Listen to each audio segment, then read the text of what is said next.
together as we welcome our very first speaker for the day, Radhika Shapurji, co-founder, Mediation Mantras. Radhika has been a non-legal mediator for the past 6 years and a seasoned communication leader for over 30 years across advertising and public relations. She specializes in conflict resolution at the workplace and is an accredited international mediator from SIMI. This chat will be moderated by Sachin Bhandari. So Sachin and I share a little more history. We had the opportunity to deliver our very first TEDx talks together just this time last year. So when I first realized that, the first chat is going to be moderated by Sachin, it didn't take a lot to put together the introduction for me. So please put your hands together for Sachin. So in Sachin's own words, Sachin once almost backed out of a fighting festival in Peru until a voice in his head asked, if you don't fight today, what story will you tell your future wife and kids? So he stepped in, sure, did get knocked down in 15 seconds, but gained something far more useful, an understanding of the power of stories. A former account director at a major PR firm, he shaped strategic narratives for brands like Godrej, Marico, BBC World News, and Hotels.com. He blends this with his experience as a writer-journalist who has traveled to 30-plus countries, helping leaders and professionals add meaning to their messages. In 2024, he delivered a TEDx talk on Storyflexion, learning from everyday stories to create success. He co-hosts the Business and Leadership Stories show on Radio 1, now past 100 episodes. He's also building Story Club, a communication gym for executives and entrepreneurs. A huge round of applause as we welcome Radhika and Sachin on stage. Thank you so much for that. Hello, everyone. Hello, Bangalore. I'm looking forward to having a lovely discussion with all of you. The currency of connection, why trust is the new competitive advantage. And I'm a mediator. And what do? I resolve conflicts between humans in an amicable manner. And sometimes in the conflict lies transformation in relationships.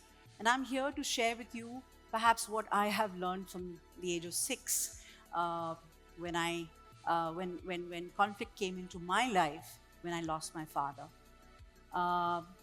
It was difficult. I grew up in a home where people did not acknowledge grief, did not talk. And so I spoke for the first time to my mom about my grief when I was 28. That is the kind of timeline that we didn't speak. So today when I speak to all of you, I'm going to share with you some of the things that perhaps we should have done then for me, and now I do it for others as a mediator. Today's subject, what we are here to learn on actually how to repair trust, how to build our connections which get devalued, the currency gets devalued, our connections get devalued. Why do they get devalued? And how can we actually value them is what we will speak about today. There is an epidemic of loneliness. We are a more lonely society today than ever before, yet we are so connected. Gallup studies have shown that 1 in 3 people at work are unhappy, deeply unhappy, and want to leave. We've all heard about quiet quitting, the great resignation. What does that really mean? It means that large numbers of people are quietly disconnecting from institution, but more importantly, disconnecting from people, and as important, disconnecting with yourself. And I think all of us are simply not aware of how and when we disconnect with ourselves, because that's really the starting point.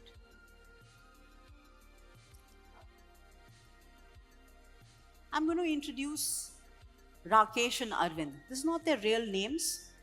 This is one of a real life case study which I mediated. What you see is 2 humans who are disconnected, but they are actually 2 co-founders who co-founded an organization and grew it to 5,000 people. For 2 years, they hadn't spoken in an amicable manner, and there had been multiple flashpoints. I was brought in by a board member who was deeply concerned with what was going to happen to the organization. There are 21 reportees who were flustered, and the 5,000 people who were across this country. What is going on over here? Here are two partners. They started, but now they have become adversaries. What has gone out?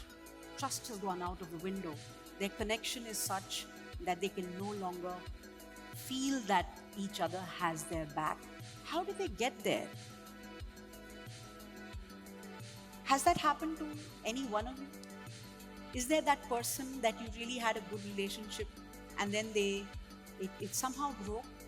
Because trust takes years to build, be it an individual or organization, and it takes one lie, one betrayal to break that connection.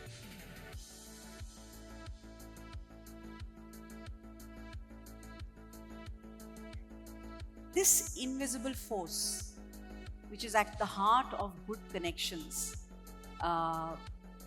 is what builds our confidence and destroys it as well. So, what is trust? Think about a person that you deeply trust. Take a moment and think about that person. Why do you trust them? And I'm sure you'll say they're reliable, they're dependable, and most importantly, they are there when I need them. They are my 3 a.m. friend. I have DJ over here who's got an organization that's called 3 a.m. and she's one of my fabulous connections. Now, all workplaces, homes, families, all have conflict. You can't run away from that. It's healthy to have conflict. When conflict becomes unhealthy, that's when trust breaks. And I'm going to introduce to all of you a very important frame of reference.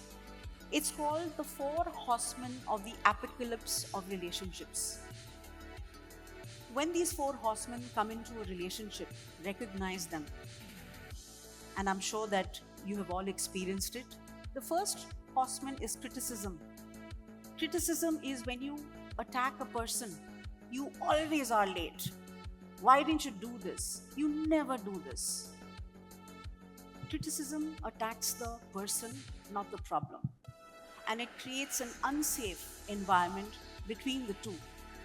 And it starts with criticism, differences of opinions, and you don't resolve that because the next horseman comes in, which is defensiveness. So if you criticize someone, you're always late. No, I'm not. You're always attacking me. Defensiveness is really that defense to protect yourself. What it also does is that it others the other person. You're no longer friends, you're no longer colleagues, and that defensiveness is something that you all, I'm sure, have experienced, either been defensive or experienced it yourself as defending your own self from criticism. The third horseman is contempt. And contempt is a nuclear bomb in relationships. Contempt is the termite of relationships. It can start with rolling eyes. It can start with just, coming from the place of defensiveness. You have a moral superiority where you attack the other person in ways that are direct and indirect. Contempt can come directly, or I've talked about Sachin to Sarika. I couldn't talk to Sachin directly, but I've sent a message through Sarika, very, very destructive in relationships. And then you have the 4th horseman, which is stonewalling, which is the checkout. You've checked out of the relationship. But actually what happens is that a person is so overwhelmed with criticism, defensiveness, and contempt in the relationship that they are overwhelmed and they have checked out, and it feels like abandonment. And it's interesting that 70% of people are there's a gender bias. Men check out more than women. And the women feel very abandoned when stonewalling comes in.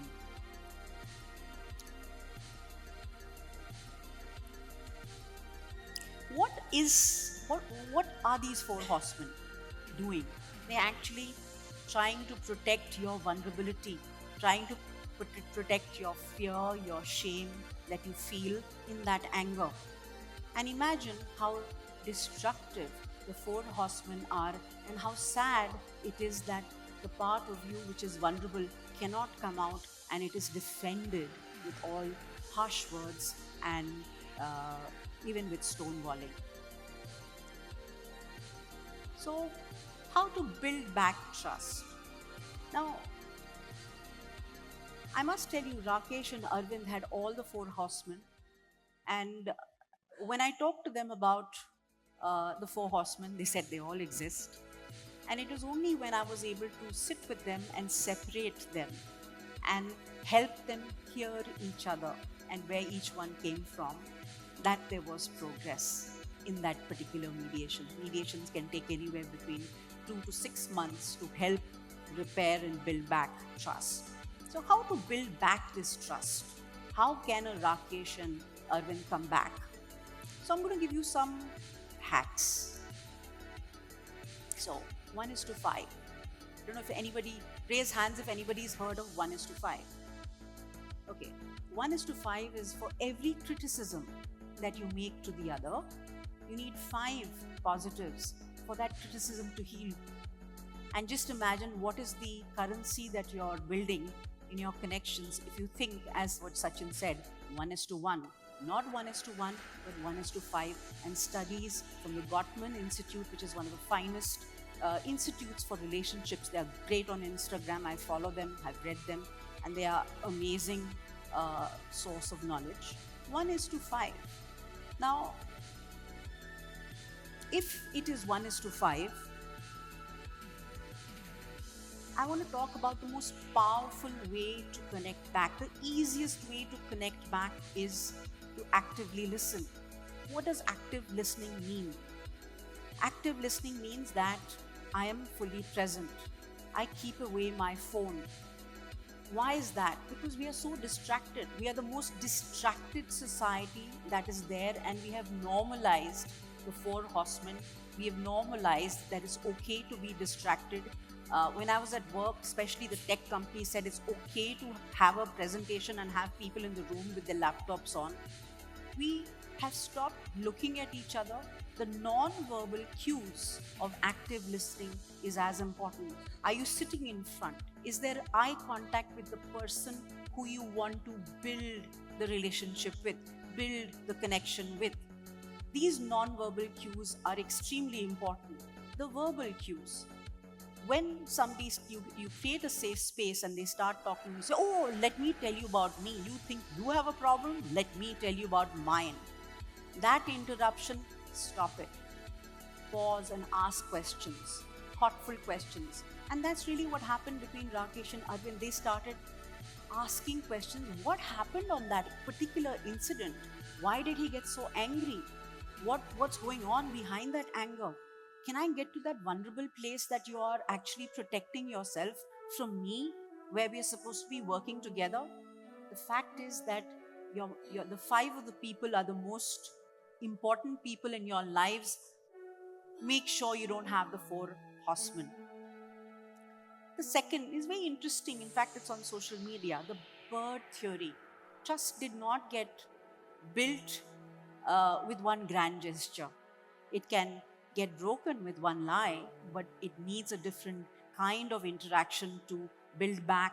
And small bits of attention, the 1:5 is what really that is. So it's like saying a check-in, how you're doing. Before you start, our human interactions have become so transactional, have become so connected with just labels. Oh, the boss has come. As Sachin was saying, people have come to clean. You stop looking at people.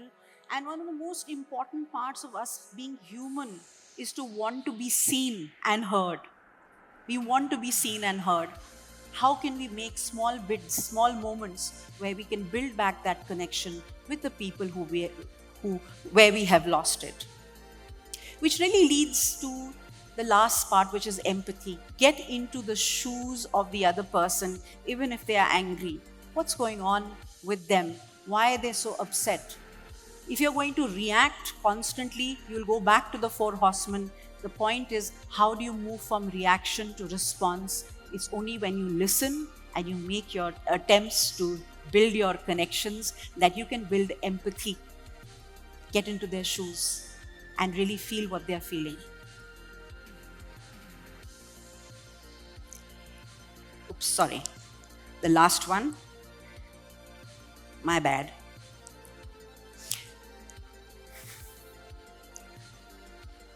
It was on the last slide, which is really trust and emotions are interconnected. Honor your emotions. And to conclude, each one of you has someone who you would like to build back that trust. Make sure that you can go back and create a safe space to listen, not interrupt, to actually hear them, connect with them, and get into their shoes. And on that, thank you so much, and we'll get into a chat on this presentation and this talk. Okay, brilliant. A big round of applause for Radhika. Radhika, I request you to step down for a bit. The crew is going to put the chairs on the table in the meantime. And I'll tell you what Radhika was referring to. She was saying Sachin was saying 1:1 is good. What that actually meant is we've been working on this for a couple of weeks now. And I thought that I was a good husband. Why? Because DJ, you don't have to laugh at that. Okay, that is because I thought that if I criticize my wife once, I also make sure on the same day I give her a compliment.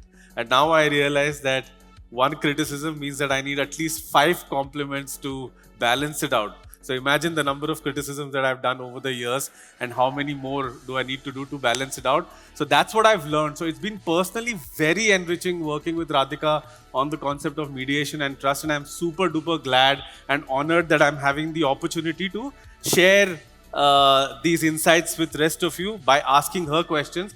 Before we get started, we have about a little over 15 minutes. If I do get the opportunity, I'll give the chance to audience to ask questions. So if you have a question, can you raise your hand so I know how many people have questions? Okay, nobody has any questions? Okay, great. 1, 2. Okay, I'll keep that in mind. Radhika will get started. I wanted to know about Rakesh and Arvind. Interesting case of how you were able to bring together 2 people who everybody else thought couldn't work together, and there was a bit of a deadlock.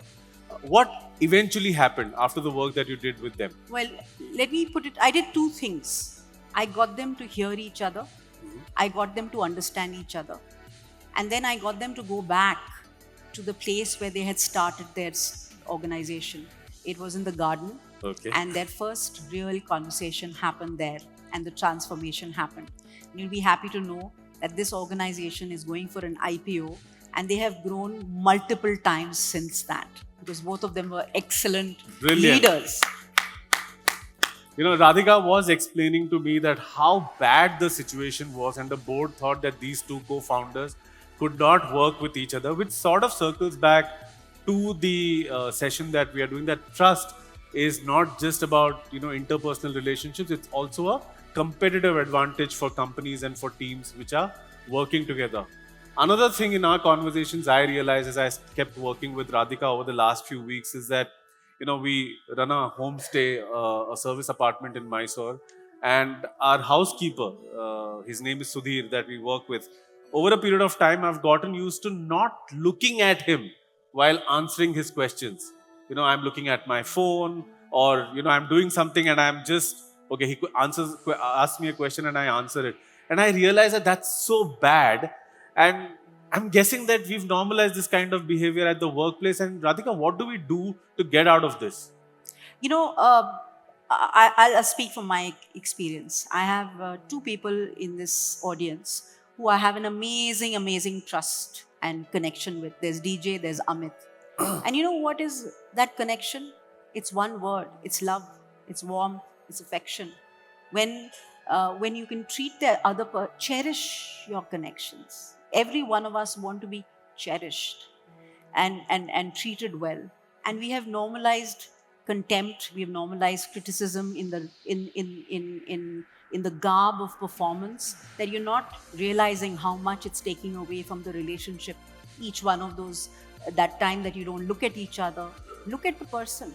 Right. And you see the human being, or do you see a person who's an adversary who's going to get me to fail in my job, and I have to shout at you to speed up, Right. to go next? Right. Right. How do we treat each other? I think that's really what I would like the group out here to go back. Treat your connections with, cherish them, because you want to be cherished as well. And over the years that we worked in corporate settings, sort of bosses talking in a slightly contemptuous way with their subordinates is something that we've come to accept, right? And I wanted to ask you this question. Let's say I'm the boss. What can I do to be conscious of this behavior and treat my co-workers better? And how will that help me? And secondly, let's say I'm at the receiving end of this contempt. What do I do then? So 2 questions, boss and the subordinate both. So here's one thing. When you're talking to someone and want to bring up a difficult topic, never bring it up in front of others. Create a separate time, separate from anyone else, and sit down, maybe in your conference room or on a sofa, and say, hey, listen, I want to talk to you about something. What do you want to talk to me about? I said, listen, I hope it really is troubling me. I'm very hurt with what happened yesterday in front of everybody. You were so rude to me. I find I'm so discouraged because I worked very hard for that presentation. Okay. And leave the space. Right. Stop, pause. Give the boss the time to process that you're hurt. Not that you were so horrible to me. No, I was hurt by Right. what you did. Be very specific. Got it. So the problem is what you did, not you. I Right. think that is an important interaction that we all need to take a step back and have that conversation separately, rather than triangulation where you want to send the message to the boss through someone else Right. or to your friend as well. But also, as a boss, I'm understanding that a lot of managers and leaders at the workplace tend to be very busy, are under a lot of pressure, and because of that, this slightly contemptuous way of speaking to your subordinates has become normal. What should the boss do? The boss, I think all bosses out here, when you become very overwhelmed, actually you're in the space of stonewalling. And you're not able to actually figure out your own self. You've lost your connection with yourself. So I think bosses need to understand the role that they play in demotivating their teams, in making, getting them not to perform the way they do. I mean, I can clearly tell you that over the many years that I worked really well with my teams, but there was one time that I was very upset. And I know the kind of impact it had on the team at that point in time, and I had to profusely, when I took responsibility, profusely apologize to the person who I know I was contemptuous and I was angry with them. I had to apologize, and I did not know about the 1:5. I just apologized once. Okay, all right. So, okay, you don't have to apologize 5 times, right? Just kidding. And the next question I had for you was, you've been talking about the fact that, so Radhika, of course, is an expert mediator, and she does this as a profession. She's also a trained mediator from Singapore Institute. The Singapore International Mediation Center. Yeah, Singapore International Mediation Center. But she believes that you don't need to be a trained mediator. A lot of us have these traits in ourselves, and a lot of workplace or organizations can actually tap into this natural ability that people have of mediation to make the workplace a better place to be. So I'm sure a lot of folks here are either from HR or hold influential positions at their workplace. What suggestions do you have for them to bring this mediation approach to the workplace as well, Radhika? See, I think the one message that I would get is that most people, large numbers of people, are not feeling heard. Their grievances are not heard, are not acknowledged. And after a point, it becomes very destructive to them. They feel they don't matter. When they don't matter, it's interesting. They are at a 10%, 20%, 30% of their own potential, because they don't have the energy, because they are feeling that demotivated. how to motivate them. I think first hear them. As HR professionals, it's very easy to say, not now. You can get overwhelmed because there's so many issues that you're dealing with. But if somebody matters, give them the time, one-on-one, Right. away from, make them feel that they can be, that they matter. We've stopped making people feel special. True, true. Uh, Let me circle back to this. So let's say there's a team of 100 people at the workplace, Yeah. and you believe at least 10 of them have the mediator's approach or Yeah. that natural ability, right? Some of us are adversarial, others tend to be mediators.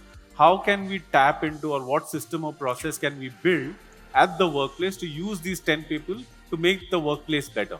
Two things. In fact, large construction companies in Singapore and India, they have 3 mediators at any given point in time that any of the people can access with a certain process. We set up the mediation desk for the Public Relations Association as well. What happens is that there you create a space, and that response is very important. So first you mentioned, number one, identify who are potential mediators. Actually, you pretty much, Professor Joel Lee, who's one of the stalwarts of mediation, said that you're actually born a mediator. And I know that I was born a mediator very early. I had friends and I was in the middle of it. And you will recognize them. These are the people who will not triangulate, who will not gossip. They will be concerned and they will show care if something goes wrong in a relationship. These are gems. These are people that you should hold dear in organizations. It's interesting, in a group of 100, you will have about 9 to 10 mediators. If there is a system of actually institutionalizing that, you find them and train them. You Right. mentioned don't train. No, you need to be a trained mediator. Okay. I can tell you that the training that I got from 3 or 4, 5 different places really, really helped me navigate those difficult moments. How do you not get stuck? You need to be trained. And once these people are trained and you sort of create this system of mediation, how can these people, what kind of issues can they resolve at the workplace? Great Yes. question. So at the workplace, there are 4 kinds of conflicts that come up. One are structural, which means that functional teams may not have the same agenda, can't do much. But structural issues actually can become interpersonal issues. And interpersonal is when you simply have different paces, your task orientation is different. What's really important is that you come together with a common strength, but your differences are not talked about, and you don't say when things go wrong, how are we going, a system and a method to say when things go wrong, how are we going to deal with it? How do we move forward and not become adversarial to each other? Got it. Okay, cool. I think we do have time for a couple of questions before I ask my closing questions. All right, cool. Yes, the lady right at the front. Can you identify yourself and quickly the question? I can hear you, so I can repeat the question for others. If there are mics, please hand over a mic. Hi. Hi, thank you for the session, Radhika and Sachin. I'm Pallavi. I work in the space of data and AI. I believe I'm like part of this sandwich generation at work, where we have 3 generations at workplace, people who are like much older to me, much younger to me. And the definition of trust, sensitivity, what is appropriate is very different. So to create a culture which caters to everybody, what are the general guidelines for people like me who sort of manage people from 3 generations as part of my teams and need to cater to each of them in terms of trust? The most powerful way to address, doesn't matter what generation, is the one-on-one. How many one-on-ones do you have with each person who's in your team? How many one-on-ones do you have with your boss? Which is not just to do with what work you have, but to actually discuss what's going on, what's the check-in, if there are issues, how do you actually set an agenda? So a very powerful method in mediation in terms of how I actually navigate it is that we do an agenda setting exercise for the issues that come up, between individuals or between the group and within the group, and you're able to disentangle the interpersonal to actually the task orientation, and that in itself, there's a science to that. So when you're dealing with lots of people, find out what agenda setting it is. It's a very powerful way to navigate differences, disputes, and issues with specific people where you address the problem and not the person. Got it. Super. Yes, one more question. Okay, cool. Well, that lady in green. Okay, your name and your question. Please keep it short.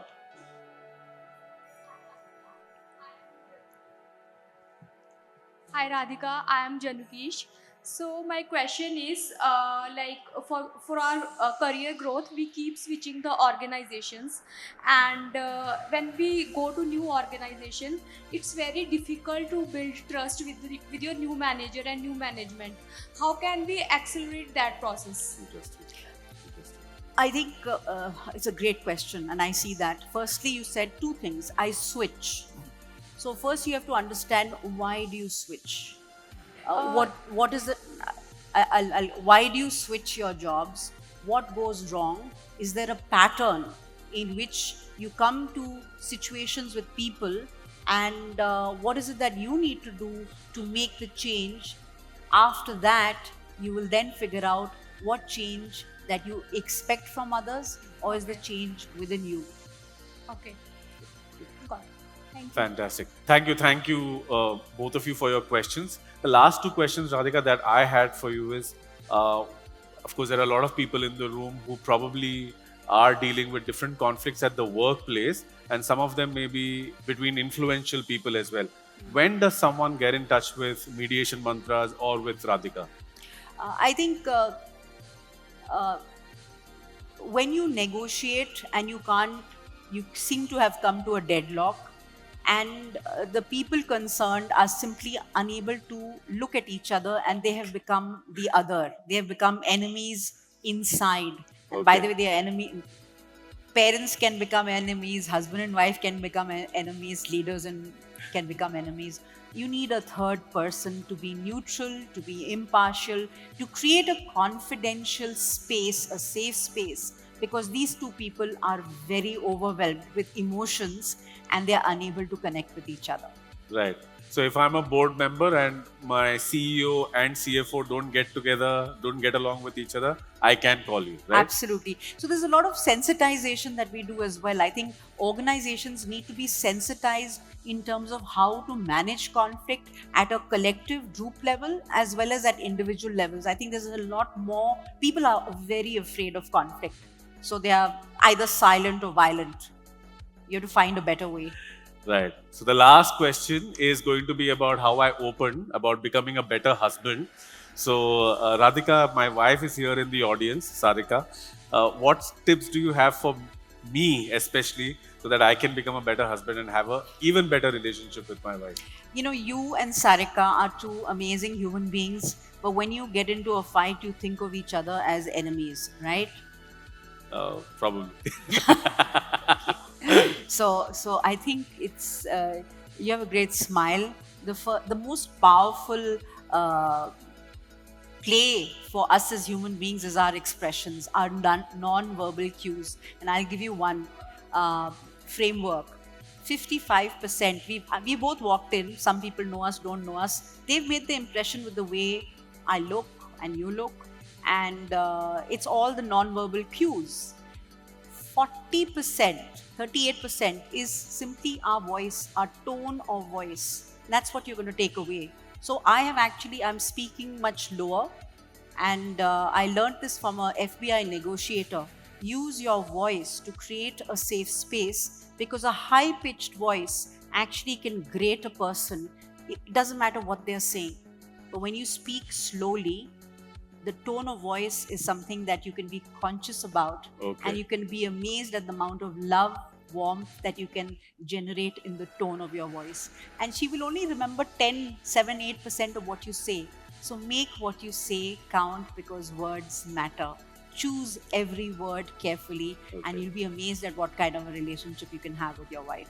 Cool. Fantastic. So this is how calmly I'm going to speak to you, Sarika, from now on. And I hope that it will only make things better for our everyday life. So brilliant. Thanks a lot, Radhika. It was personally very enriching working with you. I'd like to thank each and every one of you in the audience, and especially Radhika and the organizers for having us here. Any last tip, one single line message for the audience before we leave the stage? One tip. Connect with yourself before you connect with others. Understand yourself before you can understand others. Understand why you get upset and address that before you get upset with others. Thank you so much. It's been a pleasure being out here. Sachin was an amazing, amazing guy. He made me work, made sure that we keep on to time and we are really on time. And whoever's next is eating into that time. Thank you so much. Okay. And Thank you, everyone. Thanks a Shreya. lot. Over to... I would Yeah. request you to stay on stage for just a few more seconds. We Okay. have a goodie for you.